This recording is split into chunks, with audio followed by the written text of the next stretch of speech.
Hello students, but now we are going to start our unit 7th. Unit 7th is bulk properties of matter.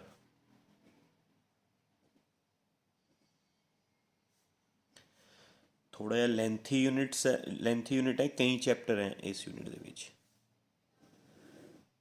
Okay, ਆਪਾਂ chapter first start ਕਰਦੇ ਹਾਂ ਬੇਟਾ।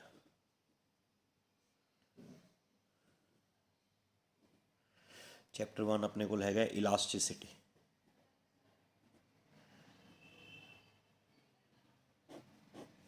ਠੀਕ ਹੈ, ਤਾਂ ਧਿਆਨ ਨਾਲ ਸਮਝਿਓ ਬੇਟਾ ਚੈਪਟਰ ਨੂੰ। ਵੈਸੇ ਈਜ਼ੀ ਚੈਪਟਰ ਹੈ, ਫਿਰ ਵੀ ਕੇਅਰਫੁਲੀ ਸਮਝਿਓ। ਸਭ ਤੋਂ ਪਹਿਲਾਂ ਆਪਾਂ ਡਿਸਕਸ ਕਰ ਰਹੇ ਹਾਂ ਕੁਝ terms.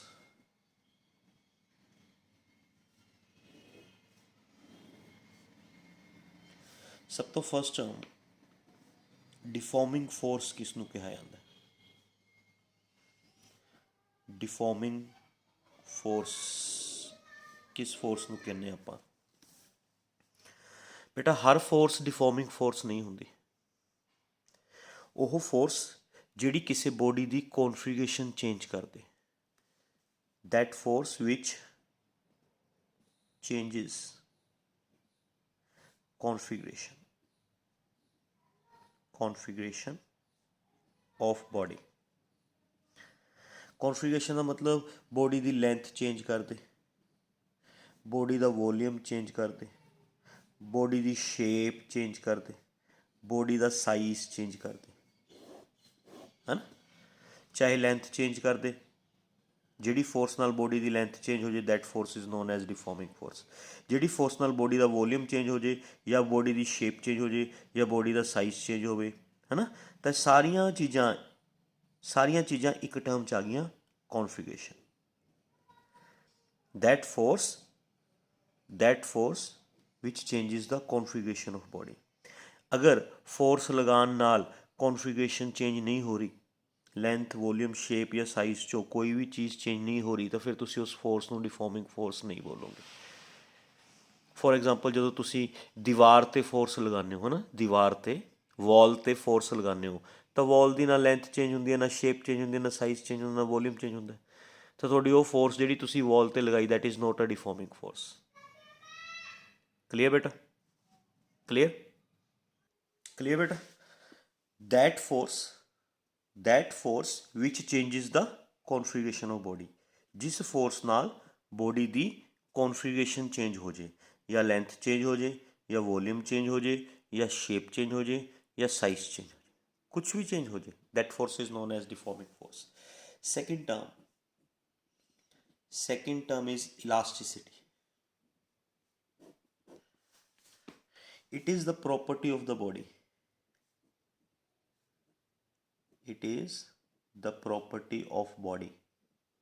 just like inertia is also a property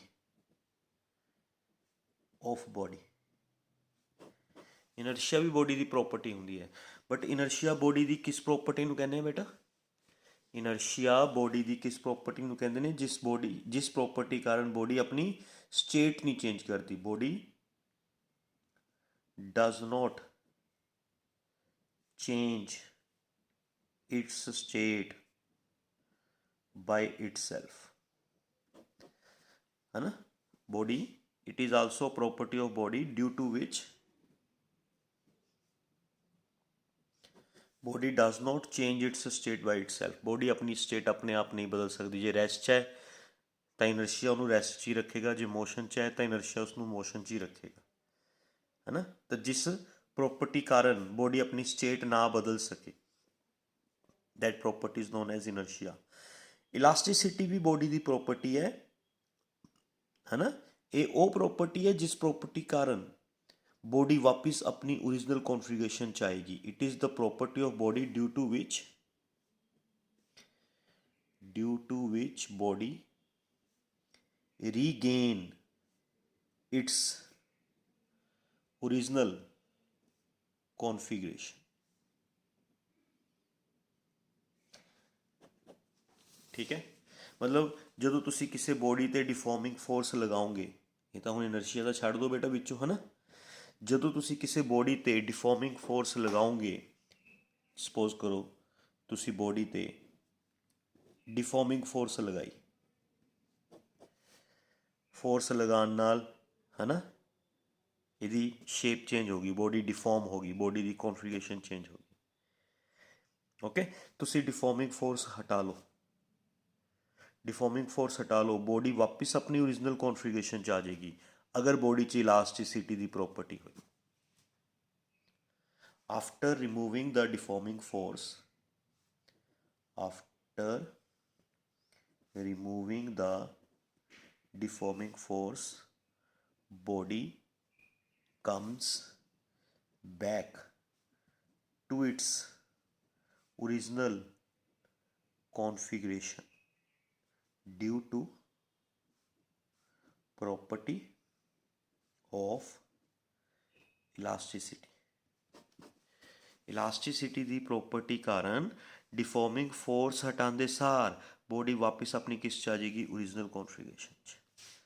ਮਤਲਬ ਜੇ ਬੋਡੀ ਵਾਪਿਸ ਓਰੀਜਨਲ ਕੌਨਫੀਗਰੇਸ਼ਨ 'ਚ ਆਉਣਾ ਚਾਹੁੰਦੀ ਹੈ ਤਾਂ ਉਸ 'ਚ ਇਲਾਸਟਿਸਿਟੀ ਦੀ ਪ੍ਰੋਪਰਟੀ ਹੋਣੀ ਚਾਹੀਦੀ ਹੈ। ਜਿਸ ਬੋਡੀ 'ਚ ਇਲਾਸਟਿਸਿਟੀ ਦੀ ਪ੍ਰੋਪਰਟੀ ਹੋਏਗੀ ਉਹ ਡਿਫੋਰਮਿੰਗ ਫੋਰਸ ਹਟਾਉਂਦੇ ਸਾਰ ਵਾਪਿਸ ਕਿਸ 'ਚ ਆ ਜਾਏਗੀ, ਆਪਣੀ ਓਰੀਜਨਲ ਕੌਨਫੀਗਰੇਸ਼ਨ 'ਚ। ਜਿਸ 'ਚ ਇਲਾਸਟਿਸਿਟੀ ਦੀ ਪ੍ਰੋਪਰਟੀ ਨਹੀਂ ਹੋਏਗੀ ਉਹ ਬੋਡੀ ਵਾਪਿਸ ਓਰੀਜਨਲ ਕੌਨਫੀਗਰੇਸ਼ਨ 'ਚ ਨਹੀਂ ਆਏਗੀ। ਸਮਝ ਗਏ? ਤਾਂ ਇਲਾਸਟਿਸਿਟੀ ਵੀ ਇਨਰਸ਼ੀਆ ਦੀ ਤਰ੍ਹਾਂ ਬੋਡੀ ਦੀ ਪ੍ਰੋਪਰਟੀ ਹੈ, ਬਟ ਇਨਰਸ਼ੀਆ ਦਾ ਕੰਸੈਪਟ ਅਲੱਗ ਹੈ, ਇਲਾਸਟਿਸਿਟੀ ਦਾ ਕੰਸੈਪਟ ਅਲੱਗ ਹੈ। ਇਨਰਸ਼ੀਆ ਤਾਂ ਬੋਡੀ ਨੂੰ ਸਟੇਟ ਨਹੀਂ ਬਦਲਣ ਦਿੰਦਾ, ਇਨਰਸ਼ੀਆ ਬੋਡੀ ਨੂੰ ਸਟੇਟ ਚੇਂਜ ਨਹੀਂ ਕਰਨ ਦਿੰਦਾ। ਇਲਾਸਟਿਸਿਟੀ ਕੀ ਕਰਦੀ ਹੈ, ਬੋਡੀ ਨੂੰ ਵਾਪਿਸ ਓਰੀਜਨਲ ਕੌਨਫੀਗਰੇਸ਼ਨ 'ਚ ਲੈ ਕੇ ਆਉਂਦੀ ਹੈ ਆਫਟਰ ਰਿਮੂਵਿੰਗ ਦਾ ਡਿਫੋਰਮਿੰਗ ਫੋਰਸ। ਡਿਫੋਰਮਿੰਗ ਫੋਰਸ ਹਟਾਉਣ ਤੋਂ ਬਾਅਦ ਬੋਡੀ ਅਗਰ ਵਾਪਿਸ ਆਪਣੀ ਓਰੀਜਨਲ ਕੌਨਫੀਗਰੇਸ਼ਨ 'ਚ ਆ ਰਹੀ ਹੈ, it is due to elasticity. Body 'ਚ ਇਲਾਸਟਿਸਿਟੀ ਹੋਣੀ ਚਾਹੀਦੀ ਹੈ। ਜਿਸ ਬੋਡੀ 'ਚ ਇਲਾਸਟਿਸਿਟੀ ਹੋਏਗੀ ਸਿਰਫ ਉਹੀ ਬੋਡੀ ਵਾਪਿਸ ਓਰੀਜਨਲ ਕੌਨਫੀਗਰੇਸ਼ਨ ਗੇਨ ਕਰੇਗੀ। ਸਮਝ ਗਏ? ਸਾਰੀਆਂ ਬੋਡੀਜ਼ ਵਾਪਿਸ ਆਪਣੀ ਓਰੀਜਨਲ ਕੌਨਫੀਗਰੇਸ਼ਨ 'ਚ ਨਹੀਂ ਆਉਂਦੀਆਂ ਹੁੰਦੀਆਂ, ਸਿਰਫ ਉਹੀ ਬੋਡੀਜ਼ ਵਾਪਿਸ ਆਪਣੀ ਓਰੀਜਨਲ ਕੌਨਫੀਗਰੇਸ਼ਨ 'ਚ ਆਉਂਦੀਆਂ ਹੁੰਦੀਆਂ ਨੇ ਜਿਨ੍ਹਾਂ 'ਚ ਇਲਾਸਟਿਸਿਟੀ ਨਾਮ ਦੀ ਪ੍ਰੋਪਰਟੀ ਹੁੰਦੀ ਹੈ। ਕਲੀਅਰ? ਸਮਝ ਗਏ ਨਾ? ਤਾਂ ਇਹ ਸੀਗੀ second term ਇਲਾਸਟਿਸਿਟੀ। Third term perfectly elastic bodies.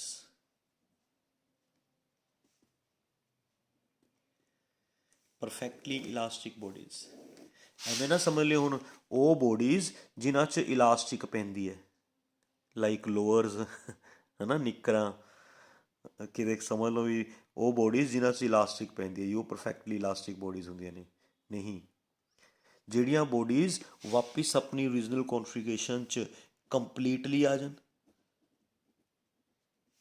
And immediately ਆ ਜਾਣ, immediately and completely comes back to its original configuration after removing the deforming force। मतलब ਤੁਸੀਂ ਬੋਡੀ ਤੇ ਡਿਫੋਰਮਿੰਗ ਫੋਰਸ ਲਗਾਈ, ਡਿਫੋਰਮਿੰਗ ਫੋਰਸ ਲਗਾ ਕੇ ਬੋਡੀ ਦੀ ਕੌਨਫੀਗਰੇਸ਼ਨ ਕੀ ਹੋ ਗਈ, ਚੇਂਜ।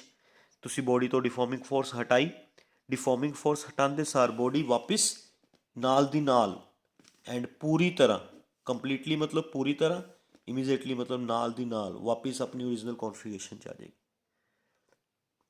ਠੀਕ ਹੈ? ਇਹ ਜਿਹੇ ਬੋਡੀਜ਼ ਨੂੰ ਆਪਾਂ ਕੀ ਬੋਲਦੇ ਨੇ, ਪਰਫੈਕਟਲੀ ਇਲਾਸਟਿਕ ਬੋਡੀਜ਼, ਜਿਹੜੀਆਂ ਡਿਫੋਰਮਿੰਗ ਫੋਰਸ ਹਟਾਉਂਦੇ ਸਾਰ ਵਾਪਿਸ ਆਪਣੀ ਓਰੀਜਨਲ ਕੌਨਫੀਗਰੇਸ਼ਨ 'ਚ ਕੰਪਲੀਟਲੀ ਆ ਜਾਣ ਐਂਡ ਇਮੀਡੀਏਟਲੀ ਆ ਜਾਣ। ਠੀਕ ਹੈ? ਵੈਸੇ ਡੇਲੀ ਲਾਈਫ 'ਚ ਕੋਈ ਵੀ ਬੋਡੀ ਪਰਫੈਕਟਲੀ ਇਲਾਸਟਿਕ ਨਹੀਂ ਹੁੰਦੀ। ਇਨ ਡੇਲੀ ਲਾਈਫ ਕੋਈ ਵੀ ਬੋਡੀ ਪਰਫੈਕਟਲੀ ਇਲਾਸਟਿਕ ਬੋਡੀ ਨਹੀਂ ਹੁੰਦੀ। ਫਿਰ ਵੀ ਮੈਂ ਤੁਹਾਨੂੰ ਕੁਛ ਬੋਡੀਜ਼ ਦੇ ਨਾਮ ਦੱਸ ਰਿਹਾ, ਉਹਨਾਂ ਦਾ ਬਿਹੇਵੀਅਰ ਇਲਾਸਟਿਕ ਬੋਡੀਜ਼ ਦੇ ਕਾਫੀ ਕਲੋਜ਼ ਹੁੰਦਾ, like quartz crystal, quartz material ਦੇ ਕ੍ਰਿਸਟਲਸ ਹੁੰਦੇ ਨੇ। ਠੀਕ ਹੈ? ਫੋਸਫਰ ਬ੍ਰੌਂਜ ਮਟੀਰੀਅਲ ਦੀ ਸਟ੍ਰਿਪ ਹੁੰਦੀ ਹੈ, ਫੋਸਫਰ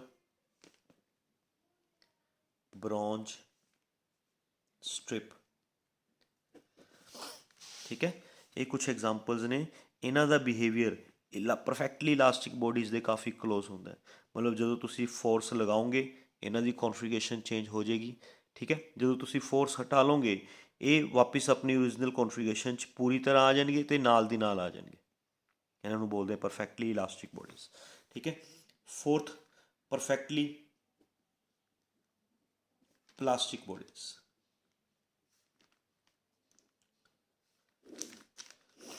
ਹੈ ਨਾ, ਹੁਣ ਇਹ ਨਾ ਸਮਝ ਲਿਓ ਵੀ ਪਰਫੈਕਟਲੀ ਪਲਾਸਟਿਕ ਬੋਡੀਜ਼ ਤੁਸੀਂ ਉਹਨਾਂ ਨੂੰ ਕਹਿ ਦਿਓ ਕਿਤੇ ਵੀ ਜਿਹੜੀਆਂ ਬੋਡੀਜ਼ ਪਲਾਸਟਿਕ ਤੋਂ ਬਣਦੀਆਂ ਨੇ, ਨਹੀਂ ਗਲਤ ਹੋ ਜਾਏਗਾ।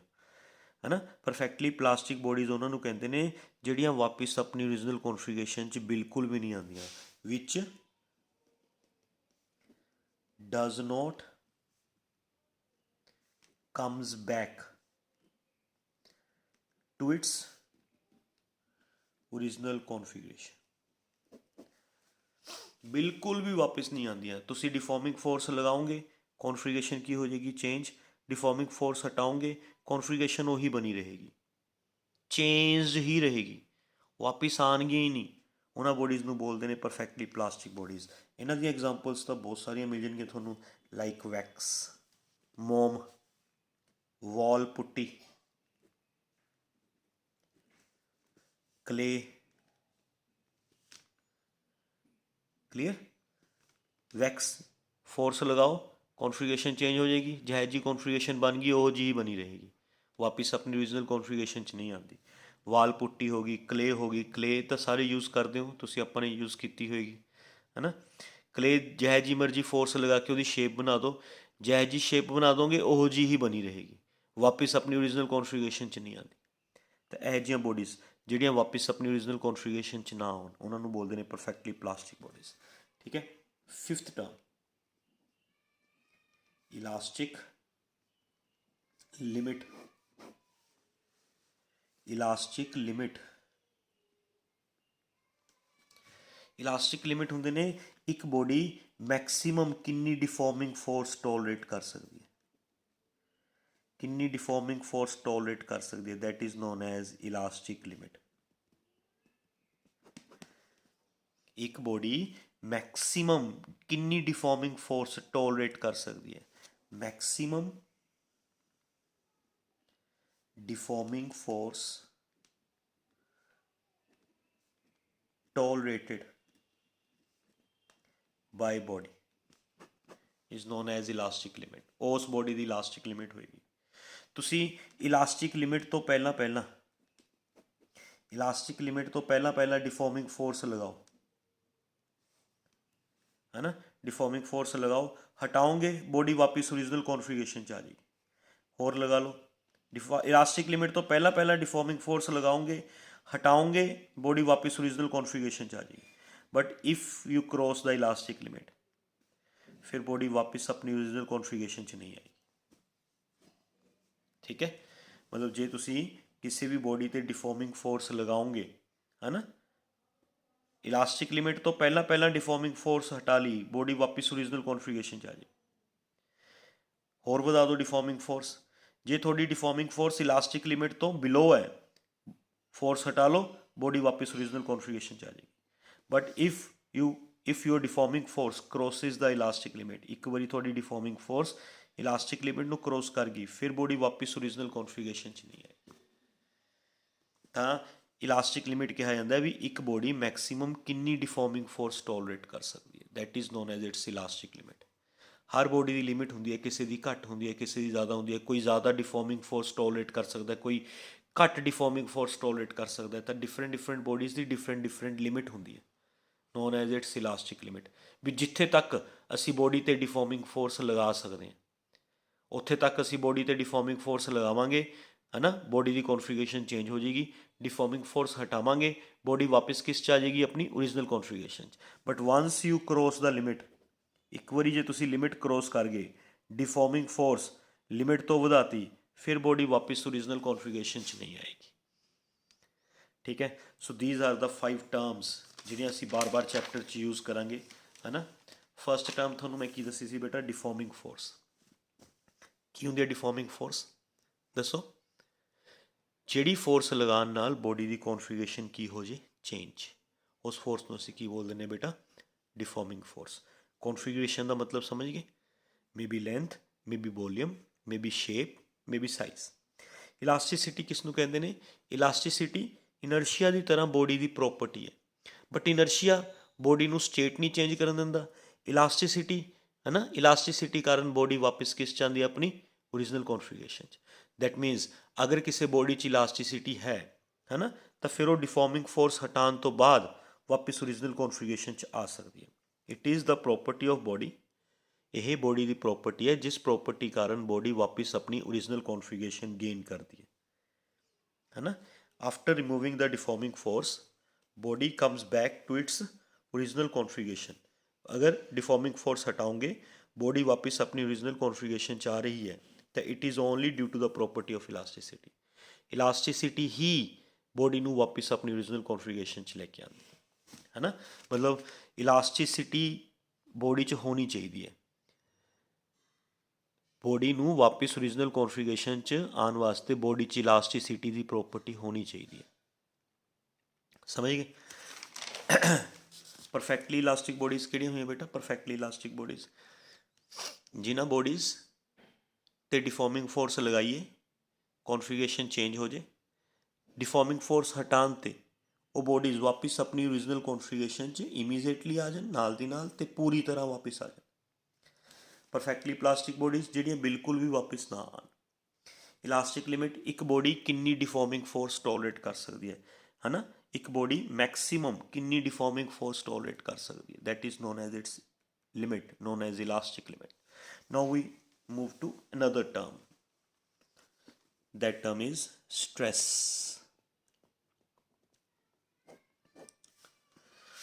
हुण बेटा ऐ दसो जो आपां ना कोई स्प्रिंग ला लो, चलो ये स्प्रिंग है, ਆਪਾਂ ਨੇ ਇਸ ਸਪਰਿੰਗ ਤੇ ਡਿਫਾਰਮਿੰਗ ਫੋਰਸ ਲਗਾਈ। ਡਿਫਾਰਮਿੰਗ ਫੋਰਸ ਲਗਾਉਣ ਨਾਲ ਸਪਰਿੰਗ ਦੀ ਲੈਂਥ, ਸ਼ੇਪ, ਸਾਈਜ਼ ਚੇਂਜ ਹੋ ਗਿਆ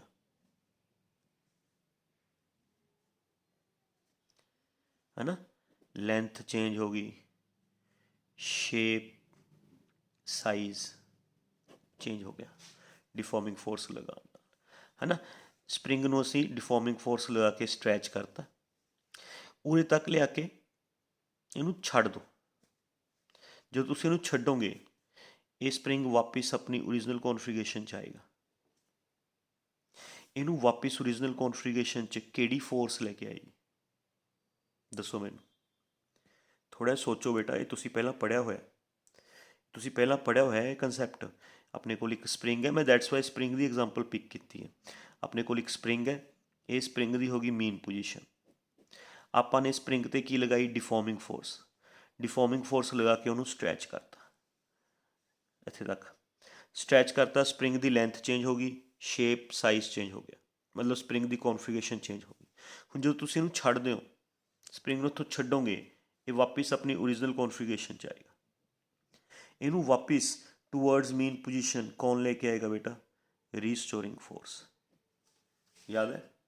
दैट मीन्स ध्यान नाल सुनो, when we apply deforming force on body then due to change in its configuration restoring force develops in body। ਇਹ ਲਾਈਨ ਦਾ ਮੀਨਿੰਗ ਸਮਝ ਆਇਆ ਮੈਂ ਕੀ ਲਿਖਿਆ? ਵੀ ਜਦੋਂ ਅਸੀਂ ਕਿਸੇ ਬੋਡੀ 'ਤੇ ਡਿਫਾਰਮਿੰਗ ਫੋਰਸ ਅਪਲਾਈ ਕਰਾਂਗੇ ਤਾਂ ਉਸ ਡਿਫਾਰਮਿੰਗ ਫੋਰਸ ਨਾਲ ਬੋਡੀ ਦੀ ਕੌਨਫੀਗਰੇਸ਼ਨ ਚੇਂਜ ਹੋਏਗੀ, ਅਤੇ ਕੌਨਫੀਗਰੇਸ਼ਨ ਚੇਂਜ ਹੋਣ ਨਾਲ ਬੋਡੀ 'ਚ ਰੀਸਟੋਰਿੰਗ ਫੋਰਸ ਡਿਵੈਲਪ ਹੋਏਗੀ। ਜਿੰਨੀ ਕੌਨਫੀਗਰੇਸ਼ਨ ਜ਼ਿਆਦਾ ਚੇਂਜ ਹੋਏਗੀ ਓਨੀ ਰੀਸਟੋਰਿੰਗ ਫੋਰਸ ਜ਼ਿਆਦਾ ਡਿਵੈਲਪ ਹੋਏਗੀ। ਚੇਂਜ ਇਨ ਕੌਨਫੀਗਰੇਸ਼ਨ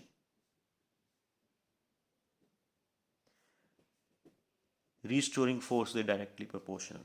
ਜਿੰਨੀ ਕੌਨਫੀਗਰੇਸ਼ਨ ਜ਼ਿਆਦਾ ਚੇਂਜ ਹੋਏਗੀ ਓਨੀ ਬੋਡੀ 'ਚ ਰੀਸਟੋਰਿੰਗ ਫੋਰਸ ਜ਼ਿਆਦਾ ਆਏਗੀ। ਬੋਡੀ ਦੇ ਯੂਨਿਟ ਏਰੀਏ 'ਚ ਜਿੰਨੀ ਰੀਸਟੋਰਿੰਗ ਫੋਰਸ ਆਉਂਦੀ ਹੈ, unit area, that is known as stress। मतलब stress की definition है बेटा, it may be defined as restoring force produced in unit area. Unit area समझ गए, 1 मीटर स्क्वेयर SI सिस्टम च, CGS सिस्टम च 1 सेंटीमीटर स्क्वेयर। 1 ਨੂੰ ਬੋਲ ਦਿੰਦੇ ਨਾ यूनिट, ਵੀ यूनिट ਏਰੀਆ 'ਚ ਕਿੰਨੀ ਰੀਸਟੋਰਿੰਗ ਫੋਰਸ ਆਏਗੀ। ਰੀਸਟੋਰਿੰਗ ਫੋਰਸ ਪ੍ਰੋਡਿਊਸਡ ਪਰ यूनिट ਏਰੀਆ, ਰੀਸਟੋਰਿੰਗ ਫੋਰਸ ਪ੍ਰੋਡਿਊਸਡ ਪਰ unit area is known as stress. ਜਿਹੜੀਆਂ ਇਲਾਸਟਿਕ ਬੋਡੀਜ਼ ਹੁੰਦੀਆਂ ਨੇ, 4 ਇਲਾਸਟਿਕ ਬੋਡੀਜ਼, ਜਿਹੜੀ डिफॉर्मिंग फोर्स ਹੁੰਦੀ ਹੈ दैट इज़ रीस्टोरिंग फोर्स ਦੇ ਇਕੁਅਲ ਹੁੰਦੀ ਹੈ। ਮਤਲਬ ਜਿੰਨੀ ਅਸੀਂ ਬੋਡੀ ਤੇ डिफॉर्मिंग फोर्स ਲਗਾਵਾਂਗੇ ਉਨੀ ਬੋਡੀ 'ਚ ਰੀਸਟੋਰਿੰਗ ਫੋਰਸ ਆਉਂਦੀ ਹੈ। ਤਾਂ 4 ਇਲਾਸਟਿਕ ਬੋਡੀਜ਼, ਸਟ੍ਰੈਸ ਦਾ ਫਾਰਮੂਲਾ ਅਸੀਂ ਰੀਸਟੋਰਿੰਗ ਫੋਰਸ ਦੀ ਜਗ੍ਹਾ डिफॉर्मिंग फोर्स ਵੀ ਲਗਾ ਦਿੰਦੇ ਹਾਂ। ਰੀਸਟੋਰਿੰਗ ਫੋਰਸ ਦੀ ਜਗ੍ਹਾ डिफॉर्मिंग फोर्स ਵੀ ਲਗਾ ਦਿੰਦੇ ਹਾਂ ਇਲਾਸਟਿਕ ਬੋਡੀਜ਼ ਵਾਸਤੇ। ਜਿਹੜੀਆਂ ਬੋਡੀਜ਼ ਇਲਾਸਟਿਕ ਬੋਡੀਜ਼ ਹੁੰਦੀਆਂ ਨੇ ਉਹਨਾਂ 'ਤੇ ਅਸੀਂ restoring force per unit area ਵੀ ਲਗਾ ਸਕਦੇ ਹਾਂ, deforming force per unit area ਵੀ ਲਗਾ ਸਕਦੇ ਹਾਂ। ਇਸ ਕਰਕੇ ਅਸੀਂ ਸਟ੍ਰੈਸ ਦਾ ਜਨਰਲ ਫਾਰਮੂਲਾ ਲਿਖ ਲੈਂਦੇ ਹੁੰਦੇ, फोर्स पर यूनिट एरिया। वैसे स्ट्रैस का एक्चुअल डेफिनेशन ये है restoring force. Restoring force body के अंदर प्रोड्यूस होंदी है, पता है ना। रीस्टोरिंग फोर्स बॉडी के अंदर असी नहीं लगाते, बॉडी के अंदर बिल्ड होंदी है। It is internal restoring force, internal restoring force per unit area. ये बॉडी के अंदर प्रोड्यूस होएगी। मैं फिर रिपीट कर दिना, असी जो बॉडी ते डिफॉर्मिंग फोर्स लगावांगे, डिफॉर्मिंग फोर्स लगाने नाल बॉडी की कॉन्फिगरेशन चेंज होएगी एंड कॉन्फिगरेशन चेंज होने नाल बॉडी के अंदर रीस्टोरिंग फोर्स बिल्ड होएगी। यूनिट एरिया कितनी रीस्टोरिंग फोर्स बिल्ड होंदी है? Restoring force build per unit area is known as stress. And ए रीस्टोरिंग फोर्स इंटरनल है बेटा, इंटरनल बॉडी के अंदर प्रोड्यूस होएगी ਉਹਦੀ कॉन्फिगरेशन चेंज होने ਨਾਲ। ਜਦੋਂ ਤੁਸੀਂ ਬੋਡੀ ਤੇ डिफॉर्मिंग फोर्स लगाओगे ਉਹਦੀ ਬੋਡੀ ਦੀ कॉन्फिगरेशन चेंज होएगी, कॉन्फिगरेशन चेंज ਹੋਣ ਦੇ ਨਾਲ ਬੋਡੀ ਦੇ ਅੰਦਰ ਰੀਸਟੋਰਿੰਗ ਫੋਰਸ ਪ੍ਰੋਡਿਊਸ ਹੁੰਦੀ ਹੈ। ਉਹ internal restoring force unit area 'ਚ ਕਿੰਨੀ ਇੰਟਰਨਲ ਰੀਸਟੋਰਿੰਗ ਫੋਰਸ ਪ੍ਰੋਡਿਊਸ ਹੋਈ, that is known as stress. ਤਾਂ स्ट्रैस ਦਾ जनरल फार्मूला ਇਹ ਬਣ ਗਿਆ बेटा, फोर्स अपॉन एरिया। मतलब तो रीस्टोरिंग फोर्स भी लगा सकते हो, डिफॉर्मिंग फोर्स भी लगा सकते हो।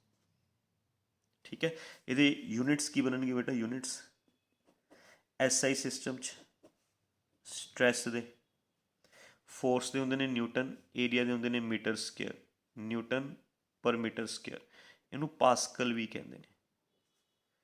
ठीक है, CGS सिस्टम स्ट्रैस दे न्यूटन की जगह डाइंस, मीटर की जगह सेंटीमीटर, डाइंस पर सेंटीमीटर स्क्वेयर।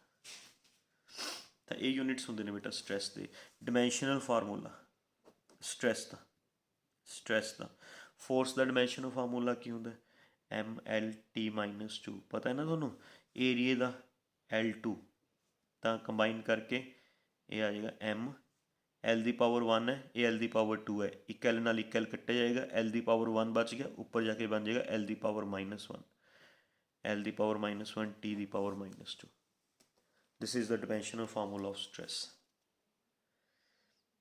ठीक है, तो वट इज़ स्ट्रैस समझ आ गया थोनों। जो भी असी किसी बॉडी ते डिफॉर्मिंग फोर्स लगावांगे, डिफॉर्मिंग फोर्स लगाने नाल बॉडी की कॉन्फिगरेशन चेंज होएगी, कॉन्फिगरेशन चेंज होने नाल ना बॉडी के अंदर रीस्टोरिंग फोर्स बननी शुरू हो जाती है। जिन्नी कॉन्फिगरेशन ज़्यादा चेंज होएगी उन्नी रीस्टोरिंग फोर्स ज़्यादा बनेगी। यूनिट एरिया कितनी रीस्टोरिंग फोर्स बनती है, that is known as stress. Elastic bodies वास्ते रीस्टोरिंग फोर्स तो डिफॉर्मिंग फोर्स इक्वल होंगे ने। मतलब जिन्नी तुसी डिफॉर्मिंग फोर्स ज़्यादा लगाओगे उन्नी कॉन्फिगरेशन ज़्यादा चेंज होएगी, जिन्नी कॉन्फिगरेशन ज़्यादा चेंज होएगी उन्नी रीस्टोरिंग फोर्स ज़्यादा बनेगी। Deforming force and restoring force direct होंगे ने, मतलब इक्वल होंगे ने। तो असी रीस्टोरिंग फोर्स की जगह डिफॉर्मिंग फोर्स भी बोल सकते हैं for elastic bodies. The general formula बन गया stress the force upon area. Clear. Stress 2 types का होंगे बेटा, स्ट्रैस 2 तरह का होता है।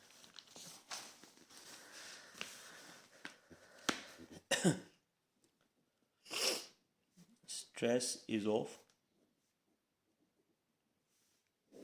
two types. ਇੱਕ ਤਾਂ ਹੁੰਦਾ ਹੈ normal stress,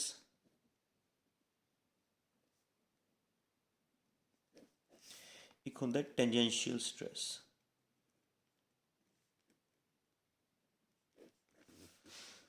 ਜਦੋਂ ਫੋਰਸ ਏਰੀਏ ਤੇ ਪਰਪੈਂਡੀਕੂਲਰ ਲੱਗੇ, ਨੋਰਮਲ ਵਰਡ ਮੀਨਸ ਕੀ ਹੁੰਦਾ ਪਰਪੈਂਡੀਕੂਲਰ ਮੈਥਮੈਟੀਕਲ ਲੈਂਗੁਏਜ 'ਚ। ਜਦੋਂ ਫੋਰਸ ਕਿਸੇ ਵੀ ਏਰੀਏ ਦੇ 90 ਡਿਗਰੀ ਤੇ ਲੱਗੇ, that is known as normal stress.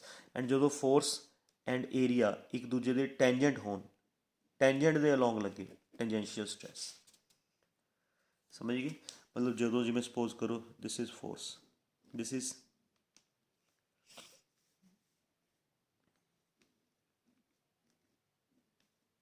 ਕੋਈ ਬੋਡੀ ਹੈ, ਠੀਕ ਹੈ, ਆਪਾਂ ਫੋਰਸ ਕਿਸੇ ਸਰਫੇਸ ਏਰੀਏ ਦੇ ਆਹ ਵਾਲੇ, ਜਿਵੇਂ ਆਹ ਵਾਲਾ ਏਰੀਆ, ਇਸ ਏਰੀਏ ਦੇ 90 ਡਿਗਰੀ ਤੇ ਲਗਾਈ ਫੋਰਸ, ਜਾਂ ਇਸ ਏਰੀਏ ਤੇ 90 ਡਿਗਰੀ ਤੇ ਲਗਾਈ ਫੋਰਸ, ਇਹ ਵਾਲੇ ਏਰੀਏ ਤੇ, ਜਾਂ ਇਸ ਆਹ ਵਾਲੇ ਏਰੀਏ ਤੇ, ਇਹ ਵਾਲੇ ਏਰੀਏ ਤੇ 90 ਡਿਗਰੀ ਤੇ ਲਗਾਈ ਫੋਰਸ, ਹੈ ਨਾ। ਇਹ ਫੋਰਸ 90 ਡਿਗਰੀ ਤੇ ਲੱਗ ਰਹੀ ਹੈ, 90 ਡਿਗਰੀ ਤੇ, ਹੈ ਨਾ। ਫਿਰ ਬੋਡੀ 'ਚ ਜਿਹੜਾ ਸਟ੍ਰੈਸ ਆਏਗਾ ਦੈਟ ਇਜ਼ ਨੋਰਮਲ ਸਟ੍ਰੈਸ। ਅਗਰ ਟੈਂਜੈਂਟ ਦੇ ਅਲੋਂਗ ਲਗਾਓਗੇ, along the tangent like this, ਜਿਵੇਂ ਮੈਂ ਤੁਹਾਨੂੰ ਐਗਜ਼ਾਮਪਲ ਦੇਵਾਂ, ਜਿਵੇਂ ਆਹ ਵਾਲਾ ਏਰੀਆ ਹੈ ਨਾ, ਇਸ ਏਰੀਏ ਦੇ ਟੈਂਜੈਂਟ ਦੇ ਅਲੋਂਗ ਲਗਾਓ ਫੋਰਸ, ਅਲੋਂਗ ਦਾ ਟੈਂਜੈਂਟ, ਤਾਂ ਕਿਹੜਾ ਸਟ੍ਰੈਸ ਆਏਗਾ? ਟੈਂਜੈਂਸ਼ੀਅਲ ਸਟ੍ਰੈਸ, ਹੈ ਨਾ। ਨੋਰਮਲ ਸਟ੍ਰੈਸ ਅੱਗੇ ਫਰਦਰ ਟੂ ਟਾਈਪਸ ਦਾ ਹੁੰਦਾ, ਇੱਕ ਹੁੰਦਾ ਟੈਂਸਾਈਲ ਸਟ੍ਰੈਸ, ਇੱਕ ਹੁੰਦਾ ਕੰਪਰੈਸ਼ਨਲ ਸਟ੍ਰੈਸ, ਕੰਪਰੈਸ਼ਨਲ ਸਟ੍ਰੈਸ, ਇੱਕ ਹੁੰਦਾ ਟੈਂਸਾਈਲ ਸਟ੍ਰੈਸ। ਅਗਰ ਫੋਰਸ ਲਗਾਉਣ ਨਾਲ, ਦੋਨੇ ਕੇਸਿਸ 'ਚ ਫੋਰਸ ਐਂਡ ਏਰੀਆ ਪਰਪੈਂਡੀਕੂਲਰ ਰਹਿਣਗੇ, ਕਿਉਂਕਿ ਨੋਰਮਲ ਸਟ੍ਰੈਸ ਦੀਆਂ ਟਾਈਪਸ ਹੈ। these are the two types of normal stress, so force and area perpendicular ਲੈਣਗੇ। ਅਗਰ ਲੈਂਥ ਇਨਕਰੀਜ਼ ਹੋਵੇ, ਫੋਰਸ ਲਗਾਉਣ ਨਾਲ ਲੈਂਥ ਇਨਕਰੀਜ਼ ਹੋਵੇ, ਫਿਰ ਸਟ੍ਰੈਸ ਜਿਹੜਾ ਆਏਗਾ that is known as tensile stress. ਅਗਰ ਫੋਰਸ ਲਗਾਉਣ ਨਾਲ ਲੈਂਥ ਡਿਕਰੀਜ਼ ਹੋਵੇ, ਫਿਰ ਆਏਗਾ ਕੰਪਰੈਸ਼ਨਲ ਸਟ੍ਰੈਸ। ਕੰਪਰੈਸ਼ਨ 'ਚ ਲੈਂਥ ਡਿਕਰੀਜ਼ ਹੋਏਗੀ, ਟੈਂਸਾਈਲ 'ਚ ਲੈਂਥ ਇਨਕਰੀਜ਼ ਹੋਏਗੀ, but force and area perpendicular ਰਹਿਣਗੇ। ਸਟ੍ਰੈਸ ਜਿਹੜਾ ਮਰਜ਼ੀ ਹੋਵੇ, ਫਾਰਮੂਲਾ ਇਹੀ ਲੱਗੇਗਾ, force upon area. Tangential stress ਦੀ ਕੋਈ ਟਾਈਪ ਨਹੀਂ ਹੁੰਦੀ, ਬਸ ਇਹੀ ਹੈ ਬੇਟਾ। ਤਾਂ ਸਟ੍ਰੈਸ ਕਿੰਨੇ ਤਰ੍ਹਾਂ ਦਾ ਹੁੰਦਾ ਮੈਨੂੰ ਦੱਸੋਗੇ? ਸਟ੍ਰੈਸ ਕਿੰਨੇ ਟਾਈਪਸ ਦਾ ਹੁੰਦਾ? ਟੂ ਟਾਈਪਸ ਦਾ। ਕਿਹੜਾ ਕਿਹੜਾ? Normal stress, tangential stress.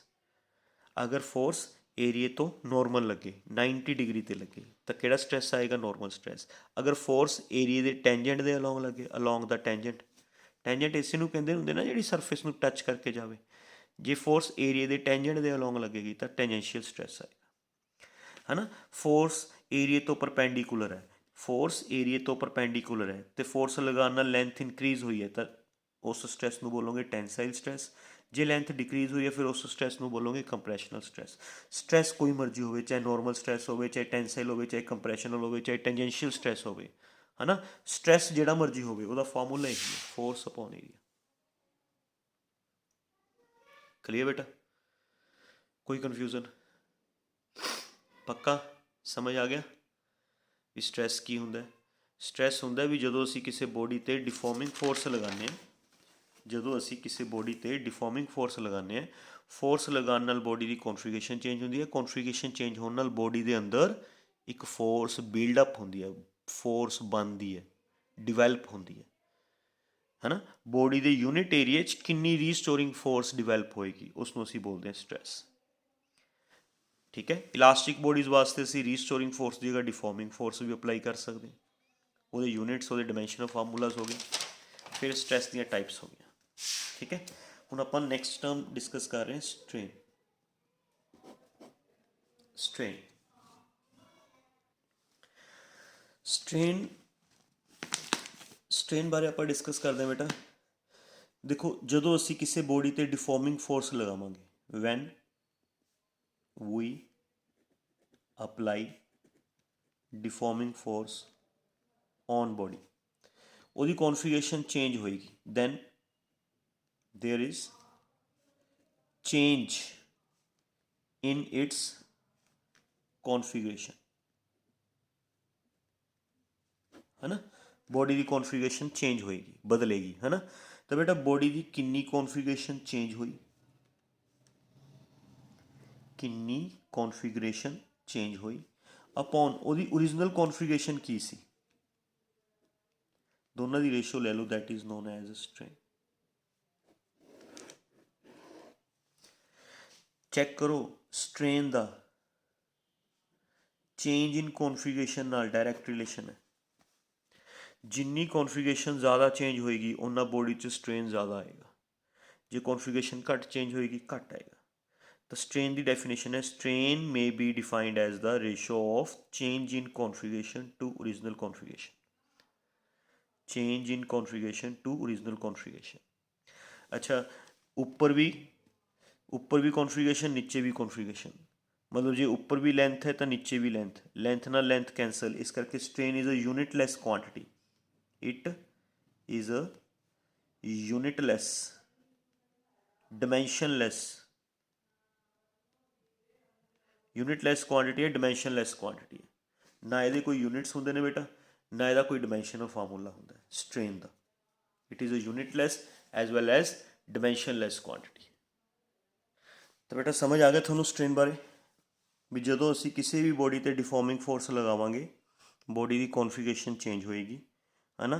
तो स्ट्रेन कहने असी भी बॉडी की किन्नी कॉन्फ़िगरेशन चेंज हुई अपॉन वो ओरिजिनल कॉन्फ़िगरेशन की सी, दोनों की ratio of change in configuration to original configuration is known as strain, क्योंकि it is the ratio of two similar quantities, it is the ratio of two similar quantities, that's why it is unitless, ਇਹਦਾ कोई unit नहीं होंगे and ਇਹਦਾ कोई dimension of formula, strain का ना कोई यूनिट होंगे बेटे, ना ही कोई डिमेंशन ऑफ फार्मूला।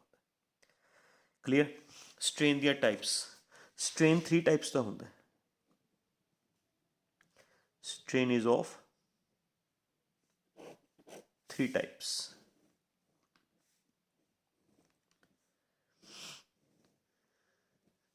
एक होंगे लॉन्गिट्यूडनल स्ट्रेन,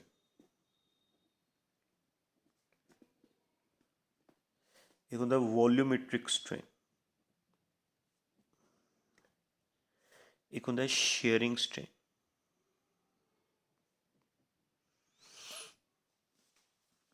ठीक है। स्ट्रेन इज ऑफ 3 टाइप्स, एक होंगे लॉन्गिट्यूडनल स्ट्रेन, एक होंगे वॉल्यूमेट्रिक स्ट्रेन, एक होंगे शेयरिंग स्ट्रेन। जो बॉडी की लेंथ चेंज हो फिर उस लॉन्गिट्यूडनल स्ट्रेन आता है, जो बॉडी का वॉल्यूम चेंज हो वॉल्यूम, फिर उस वॉल्यूमेट्रिक स्ट्रेन आता है, जो बॉडी की शेप चेंज हो फिर उस शेयरिंग स्ट्रेन आता है। फॉर एग्जाम्पल जिमें सपोज करो अपने कोल एक वायर है, wire having original length L, original length L, आपाने इस ते डिफॉर्मिंग फोर्स लगाई, डिफॉर्मिंग फोर्स लगाने नाल एडी थोड़ी जी लेंथ वायर स्ट्रैच हो गई,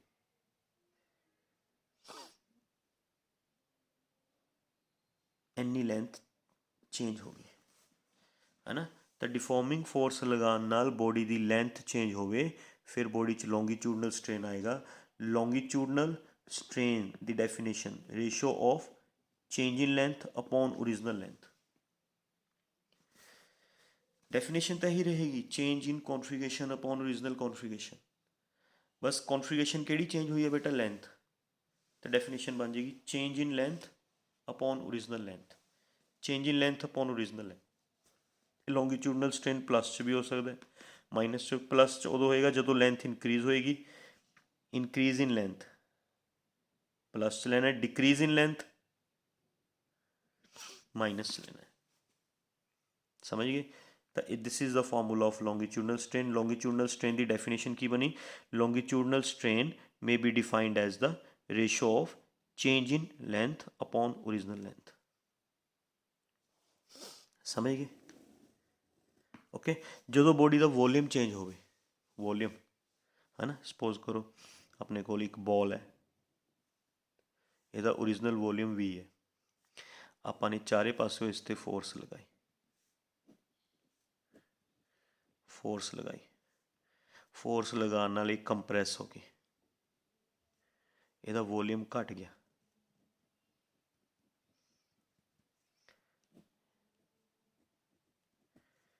माइनस, माइनस रिप्रजेंट्स डिक्रीज होया वॉल्यूम, डिक्रीज इन वॉल्यूम, है ना। तो एवें फोर्स लगाई, फोर्स लगाने नाल वॉल्यूम चेंज होया, वॉल्यूम चेंज होने नाल इस वॉल्यूमैट्रिक स्ट्रेन आएगा। वॉल्यूमैट्रिक स्ट्रेन की definition same, change in volume upon original volume. Decrease होया तो माइनस, इनक्रीज होएगा तो प्लस। ये भी प्लस च भी हो सकता, माइनस च भी हो सकता है। इनक्रीज इन वॉल्यूम प्लस च लेना है, डिक्रीज इन वॉल्यूम माइनस च लेना है। समझ गए। डेफिनेशन की बनेगी वॉल्यूमेट्रिक स्ट्रेन की, उरो ही बन जाएगी स्ट्रेन की definition, change in volume upon original volume is known as volumetric strain. समझ गए। लेंथ चेंज होने नाल किहड़ा स्ट्रेन आंदा हुंदा बेटा, लॉन्गीट्यूडनल स्ट्रेन। जो वॉल्यूम चेंज होएगा तो किहड़ा स्ट्रेन आएगा, वॉल्यूमेट्रिक स्ट्रेन। लॉन्गीट्यूडनल स्ट्रेन का फार्मूला भी change in length upon original length, volumetric strain का formula change in volume upon original volume. एवें शेप चेंज होने दे नाल जिहड़ा स्ट्रेन आएगा, शेप चेंज होने नाल, जिवें सपोज करो अपने कोल कोई क्यूबिकल बॉक्स है,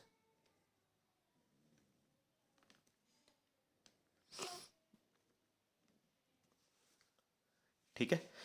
ਆਪਾਂ ਨੇ ਇਹਦੇ ਸਰਫੇਸ ਤੇ ਟੈਂਜੈਂਟ ਦੇ ਅਲੋਂਗ ਫੋਰਸ ਲਗਾਤੀ, ਫੋਰਸ ਲਗਾਉਣ ਨਾਲ ਮੰਨ ਲਓ ਨੀਚੇ ਵਾਲਾ ਸਰਫੇਸ ਫਿਕਸ ਸੀਗਾ, ਨਟਾਂ ਨਾਲ ਰਿਵਰਟਸ ਨਾਲ ਫਿਕਸ ਕਰਤਾ ਨੀਚੇ ਵਾਲਾ ਸਰਫੇਸ। ਅੱਪਰ ਸਰਫੇਸ ਦੇ ਟੈਂਜੈਂਟ ਦੇ ਅਲੋਂਗ ਕੀ ਲਗਾਤੀ ਬੇਟਾ, ਫੋਰਸ। ਇਹ ਜਿਹੜਾ ਅੱਪਰ ਸਰਫੇਸ ਹੈ ਐਵੇਂ ਅੱਗੇ ਨੂੰ ਚਲਾ ਜਾਏਗਾ, ਐਵੇਂ ਅੱਗੇ ਨੂੰ ਚਲਾ ਜਾਏਗਾ, ਐਟ ਸਮ ਐਂਗਲ ਟਿਲਟ ਹੋ ਜਾਏਗਾ ਲਾਈਕ ਦਿਸ। ਸਮਝ ਲਓ ਡਾਇਗਰਾਮ।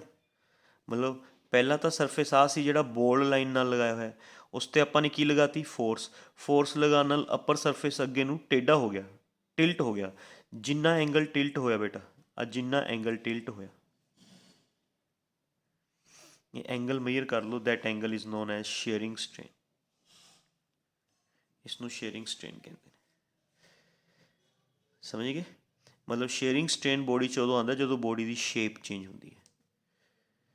शेयरिंग स्ट्रेन बॉडी च उदों आंदा जदों बॉडी की शेप चेंज होंदी है। तो शेयरिंग स्ट्रेन जे मेजर करने तो किवें मेजर करोगे, ये जिन्ना एंगल टिल्ट होया, ये एंगल मेजर कर लो, that angle is known as shearing strain.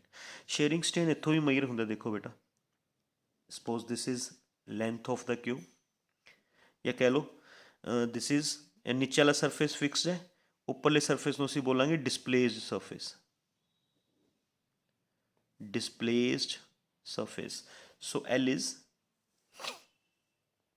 L is distance between fixed and displaced surface, and ये होगी del L, डिस्प्लेसमेंट, कितना सरफेस डिस्प्लेस हुआ, डिस्प्लेसमेंट अपर सरफेस कितना डिस्प्लेस हुआ, ठीक है। तो बेटा जो ना सुनो एक चीज़, वैन थीटा इज स्मॉल, जो थीटा स्मॉल होवे then theta sine theta and tangent theta, ये तिन्ने इक्वल होंदे हुंदे ने, तिन्ने इक्वल होंदे हुंदे। For example when theta is equal to 0 degree, sine 0 0 होंदा, टेंजेंट 0 भी 0 होंदा। तो देखो थीटा भी 0, साइन 0 भी 0, टेंजेंट 0 भी 0, तो तीनों इक्वल हो गए। उमें अगर थीटा स्मॉल होएगा लाइक 0.1 डिग्री, तो 0.1 साइन 0.1 0.1 के नेड़े होएगा, टेंजेंट 0.1 0.1 के नेड़े होएगा, तीनों इक्वल होंदे ने। असी अपनी कन्वीनियंस के अकॉर्डिंग किसी नूं भी किसी नाल भी रिप्लेस कर सकते हैं। मैं थोनों समझ आई, मैं थोनों की समझाया, जदों थीटा स्मॉल होवे, जो थीटा स्मॉल होवे तो तिन्ने आपस च इक्वल होंदे हुंदे ने, थीटा साइन थीटा तो टेंजेंट थीटा, ये तिन्ने चीज़ां आपस च की होंदियां हुंदियां ने बेटा, इक्वल होंदियां ने। मैं तुहानूं एग्जांपल भी देती, जिवें 0 डिग्री है, साइन 0 डिग्री 0 होएगा, टेंजेंट 0 डिग्री 0 होएगा, थीटा भी 0 है ना, तिन्ने चीज़ां आपस च इक्वल हो गई। दैट मीनस जो एंगल स्मॉल होंदा है ਉਦੋਂ ਇਹ ਤਿੰਨੇ ਇਕੁਅਲ ਹੁੰਦੇ ਨੇ। ਅਸੀਂ ਕਨਵੀਨੀਅੰਸ ਦੇ ਅਕੋਰਡਿੰਗ, ਆਪਣੀ ਕਨਵੀਨੀਅੰਸ ਦੇ ਅਕੋਰਡਿੰਗ ਇਹਨਾਂ ਤਿੰਨਾਂ ਚੋਂ ਕਿਸੇ ਨੂੰ ਵੀ ਇੱਕ ਦੂਜੇ ਨਾਲ ਰਿਪਲੇਸ ਕਰ ਸਕਦੇ ਹਾਂ। ਤੁਸੀਂ ਇੱਥੇ ਸ਼ੇਅਰਿੰਗ ਸਟ੍ਰੇਨ ਮੇਜਰ ਕਰਨਾ ਹੈ, ਅਸੀਂ ਇਹਨੂੰ ਟੈਂਜੈਂਟ ਥੀਟਾ ਨਾਲ ਰਿਪਲੇਸ ਕਰਕੇ, ਟੈਂਜੈਂਟ ਥੀਟਾ ਅਗਰ ਇਸ ਟ੍ਰਾਇੰਗਲ 'ਤੇ ਲਗਾਈਏ, perpendicular upon base, perpendicular upon base, ਕਿਉਂਕਿ ਐਂਗਲ ਦੇ ਓਪੋਜ਼ਿਟ ਪਰਪੈਂਡੀਕੂਲਰ ਹੁੰਦਾ। ਇਹ ਹਾਈਪੋਟੇਨਿਊਜ਼, ਆਹ ਵਾਲੀ ਟ੍ਰਾਇੰਗਲ ਦਿਖ ਰਹੀ ਹੈ ਬੇਟਾ ਤੁਹਾਨੂੰ ਡਾਇਗਰਾਮ 'ਚ? ਆਹ ਵਾਲੀ ਟ੍ਰਾਇੰਗਲ ਦਿਖ ਰਹੀ ਹੈ, ਆਹ ਟ੍ਰਾਇੰਗਲ, ਇਸ ਟ੍ਰਾਇੰਗਲ 'ਤੇ ਆ 90 ਡਿਗਰੀ ਦਾ ਐਂਗਲ, 90 ਡਿਗਰੀ ਦੇ ਓਪੋਜ਼ਿਟ ਹਾਈਪੋਟੇਨਿਊਜ਼, ਐਂਗਲ ਦੇ ਓਪੋਜ਼ਿਟ ਪਰਪੈਂਡੀਕੂਲਰ, ਤੀਸਰੀ ਸਾਈਡ ਬੇਸ, ਪਰਪੈਂਡੀਕੂਲਰ ਬਣ ਗਿਆ ਡੈਲ ਐਲ, ਟੈਂਜੈਂਟ ਥੀਟਾ ਹੁੰਦਾ ਨਾ ਪਰਪੈਂਡੀਕੂਲਰ ਅਪੋਨ ਬੇਸ, ਪਰਪੈਂਡੀਕੂਲਰ ਬਣ ਗਿਆ ਡੈਲ ਐਲ, ਬੇਸ ਬਣ ਗਿਆ ਐਲ। ਤਾਂ ਸ਼ੇਅਰਿੰਗ ਸਟ੍ਰੇਨ ਥੀਟਾ ਨਾਲ ਵੀ ਮੇਜਰ ਹੁੰਦਾ ਬੇਟਾ, ਸ਼ੇਅਰਿੰਗ ਸਟ੍ਰੇਨ ਡੈਲ ਐਲ ਬਾਈ ਐਲ ਨਾਲ ਵੀ ਮੇਜਰ ਹੁੰਦਾ। ਠੀਕ ਹੈ, ਮੈਂ ਤੁਹਾਨੂੰ ਸਟ੍ਰੇਨ ਬਾਰੇ ਥੋੜ੍ਹਾ ਜਿਹਾ ਰਿਪੀਟ ਕਰਦਾ। ਜਦੋਂ ਵੀ ਅਸੀਂ ਕਿਸੇ ਬੋਡੀ 'ਤੇ ਡਿਫੋਰਮਿੰਗ ਫੋਰਸ ਲਗਾਵਾਂਗੇ, ਡਿਫੋਰਮਿੰਗ ਫੋਰਸ ਲਗਾਉਣ ਨਾਲ ਬੋਡੀ ਦੀ ਕੌਨਫੀਗਰੇਸ਼ਨ ਚੇਂਜ ਹੋਏਗੀ। ਬੋਡੀ ਦੀ ਕਿੰਨੀ ਕੌਨਫੀਗਰੇਸ਼ਨ ਚੇਂਜ ਹੋਈ ਅਤੇ ਉਹਦੀ ਓਰੀਜਨਲ ਕੌਨਫੀਗਰੇਸ਼ਨ ਕੀ ਸੀ, change in configuration upon original configuration ਕੀ ਹੁੰਦਾ strain. Because strain two similar quantities ਦੀ ਰੇਸ਼ੋ ਹੈ ਨਾ, ਇਸ ਕਰਕੇ ਇਹਦੇ ਨਾ ਯੂਨਿਟਸ ਹੁੰਦੇ ਨੇ, ਨਾ ਹੀ ਇਹਦਾ ਡਿਮੈਂਸ਼ਨਲ ਫਾਰਮੂਲਾ ਹੁੰਦਾ। ਸਟ੍ਰੇਨ ਕਿੰਨੇ ਟਾਈਪਸ ਦਾ ਹੁੰਦਾ ਬੇਟਾ? 3 ਟਾਈਪਸ ਦਾ ਹੁੰਦਾ। Longitudinal strain, volumetric strain, shearing strain. Longitudinal strain body 'ਚ ਕਦੋਂ ਆਏਗਾ? ਜਦੋਂ ਬੋਡੀ ਦੀ ਲੈਂਥ ਚੇਂਜ ਹੋਏਗੀ। ਵੋਲੀਓਮੈਟ੍ਰਿਕ ਸਟ੍ਰੇਨ ਕਦੋਂ ਆਏਗਾ? ਜਦੋਂ ਬੋਡੀ ਦਾ ਵੋਲੀਅਮ ਚੇਂਜ ਹੋਏਗਾ। ਸ਼ੇਅਰਿੰਗ ਸਟ੍ਰੇਨ ਬੋਡੀ 'ਚ ਕਦੋਂ ਆਏਗਾ? ਜਦੋਂ ਬੋਡੀ ਦੀ ਸ਼ੇਪ ਚੇਂਜ ਹੋਏਗੀ। ਲੌਂਗੀਟਿਊਡਨਲ ਸਟ੍ਰੇਨ ਲੈਂਥ ਚੇਂਜ ਹੋਣ ਕਾਰਨ ਆਉਂਦਾ ਹੈ, ਤਾਂ ਲੌਂਗੀਟਿਊਡਨਲ ਸਟ੍ਰੇਨ ਦੀ ਡੈਫੀਨੇਸ਼ਨ ਬਣ ਜਾਏਗੀ change in length upon original length, change in length upon original length. In length increase ਹੋ ਰਹੀ ਹੈ ਤਾਂ ਪਲੱਸ 'ਚ ਲੈਣਾ, ਜੇ ਡਿਕਰੀਜ਼ ਹੋ ਰਹੀ ਹੈ ਤਾਂ ਮਾਈਨਸ 'ਚ ਲੈਣਾ। ਵੋਲੀਓਮੈਟ੍ਰਿਕ ਸਟ੍ਰੇਨ ਕਿਸ ਦੇ ਕਾਰਨ ਆਉਂਦਾ ਹੈ? ਚੇਂਜ ਇਨ ਵੋਲੀਅਮ ਕਾਰਨ।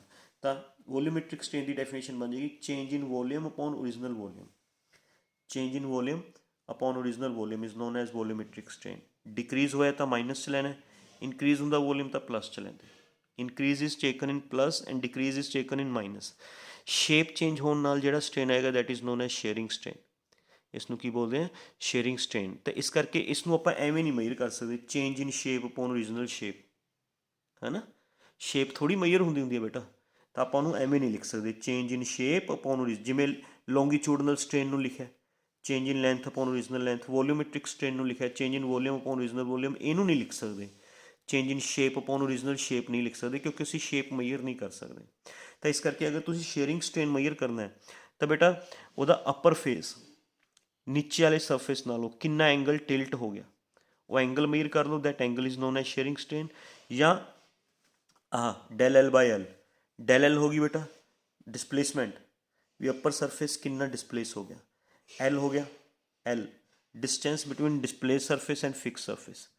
नीचे वाला सरफेस फिक्स हो गया, उपरला सरफेस डिस्प्लेस हो गया, दोनों के बीच डिस्टेंस कितना, distance between fix surface and displace surface. Okay, L and del L होगी डिस्प्लेसमेंट। ख्याल रखियो del L is known as displacement and L is known as distance between fix surface and displace surface. तो del L by L लगा के भी sharing strain find out कर सकते हो। तो बेटा बी केयरफुल, मैंने ये फार्मूला जो लॉन्गीट्यूडनल स्ट्रेन वाला फार्मूला है ये स्मॉल एल की फॉर्म च लिखा है, तो जो थोड़े याद रहे भी small L is length, volume वाला वी की फॉर्म च लिखा है, एंड ये del L by L displacement and L distance between fix surface and displace surface. Be careful, इन्होंने दो फार्मूले कन्फ्यूज ना कर लियो। Del L minus change in length, L minus original length. इस दोनों स्मॉल पाए ने मैंने, ये दोनों कैपिटल पाए ने, ਤਾਂ ਜੋ ਕੋਈ ਕਨਫਿਊਜ਼ਨ ਨਾ ਰਹੇ।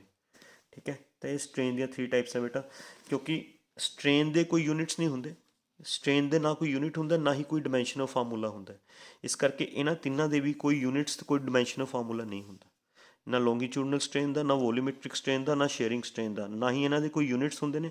ਕਿਉਂਕਿ ਦੇਖੋ ਉੱਪਰ ਵੀ ਲੈਂਥ ਨੀਚੇ ਵੀ ਲੈਂਥ, ਉੱਪਰ ਵੀ ਮੀਟਰ ਨੀਚੇ ਵੀ ਮੀਟਰ, ਮੀਟਰ ਨਾਲ metre cancel, volume metre cube metre cube, metre cube ਨਾਲ ਮੀਟਰ ਕਿਊਬ ਕੈਂਸਲ, है ना। डेल एल एल ऊपर भी मीटर नीचे भी मीटर, मीटर नाल मीटर कैंसल, कोई यूनिट्स नहीं होंगे ना ही कोई डिमेंशनल फार्मूला होंगे। ये सीगियां स्ट्रेन दी टाइप्स। ठीक है, तो इस वीडियो च आपां स्ट्रैस एंड स्ट्रेन बारे कंप्लीट स्टडी कर चुके हैं बेटा। ठीक है, कोई कन्फ्यूजन समझ आ जाएगा, है ना। एक बारी नोट्स चो केयरफुल रीड आउट करियो, होप तुसीं चंगी तरह समझ लोगे बेटा। ठीक है, थैंक यू वेरी मच।